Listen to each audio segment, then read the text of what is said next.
Water ఫాల్స్కి వెళ్ళేసి వచ్చిన తర్వాత ఇంటికి అయితే రిటర్న్ అయిపోతున్నాం అనమాట. రిటర్న్ అయిపోతుంటేనేమో వచ్చి దారిలో ఆపి అయితే పిలిచారనమాట. వాళ్ళకి మామిడి తోట ఉందంట, మా హస్బెండ్ వాళ్ళ రిలేటివ్స్ అంట తను. అయితే మామిడి తోట ఉంది కదా తమ్ముడు పట్టుకెళ్ళు అనేసి అయితే అంటున్నారు. మామిడికాయలు ఆల్రెడీ అమ్మమ్మ వాళ్ళకు ఉన్నాయి అన్న విషయం వాళ్ళకి నేను చెప్పలేదు. ఎందుకంటే వాళ్ళ అభిమానం కొద్దీ వాళ్ళు పట్టుకెళ్ళమని చెప్తున్నారు.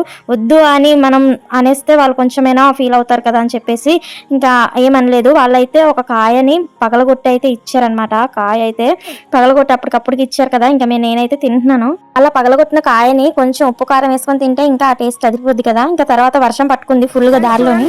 మొత్తం వర్షమే, ఫుల్ తడిచిపోయాం పెళ్ళికొచ్చి.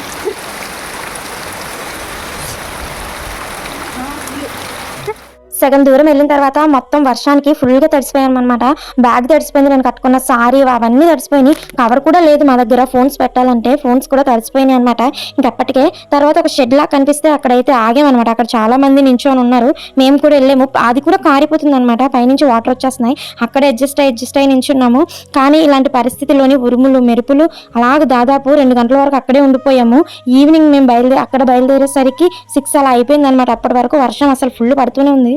ఇంకా తర్వాత నుంచి నేనైతే వీడియో తీయలేకపోయాను, ఎందుకంటే వర్షం అసలు ఆగలేదనమాట. ఇంకా వర్షంతోనే వెళ్ళిపోయాం. దాని తోడు ఏంటంటే మా ఆయన కూడా హెల్మెట్ తీసుకురాలేదు, ఇంకా తడుచుకుంటూనే వెళ్ళిపోయాం అనమాట స్పీడ్గా. మేము ఆ షెడ్లోని 6కి బయలుదేరితే నైట్ 9కి వచ్చామన్నమాట ఇంటికి. మీరు ఎప్పుడైనా సరే సిచ్యువేషన్ ఫేస్ చేశారేమో కామెంట్ చేయండి ఫ్రెండ్స్.